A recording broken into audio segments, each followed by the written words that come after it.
नमस्कार. आज आपण सिकल सेल ॲनेमिया या अनुवांशिक रक्तविकाराबद्दल जाणून घेऊया.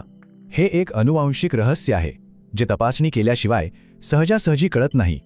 हा एक असा आजार आहे ज्यात लाल रक्तपेशींचा आकार बदलतो आणि त्या लवकर नष्ट होतात.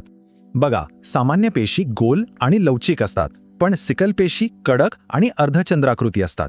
आणि याच आकारामुळे या पेशी रक्तवाहिन्यांमध्ये अडकतात आणि ऑक्सिजनचा प्रवाह थांबवतात.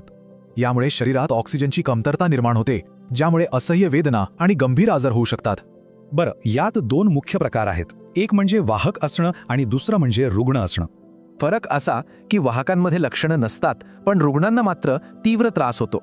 हा आजार अनुवांशिक आहे, म्हणजे तो आईवडिलांकडून मुलांमध्ये येतो. समजा आईवडील दोघेही वाहक असतील तर मुलाला रुग्ण होण्याची शक्यता 25% असते.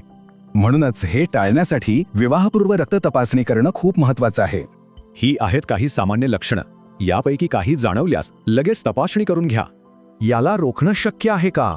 हो, नक्कीच. प्रतिबंध हाच सर्वोत्तम उपाय आहे. म्हणजे लग्नाआधी रक्त तपासणी करणं आणि त्यानुसार योग्य जोडीदार निवडणं हे खूप महत्त्वाचं आहे. आता ज्यांना हा आजार आहे त्यांनी रोजच्या आयुष्यात कोणती काळजी घ्यावी ते पाहूया. यामध्ये रोज भरपूर पाणी पिणे, पौष्टिक आहार घेणे आणि वेळेवर औषध घेणे हे खूप गरजेचं आहे. या काही गोष्टी आहेत ज्या रुग्णांनी टाळल्या पाहिजेत. यामुळे त्रास कमी होऊ शकतो.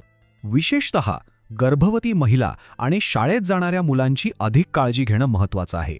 सुरक्षित गर्भधारणेसाठी वेळीच तपासणी आणि डॉक्टरांचा सल्ला घेणं अत्यंत आवश्यक आहे.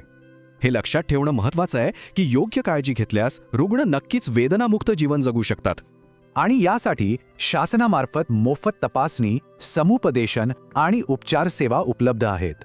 एक छोटीशी तपासणी आपल्या पुढच्या पिढीला सुरक्षित ठेवू शकते. तर मग विचार नक्की करा.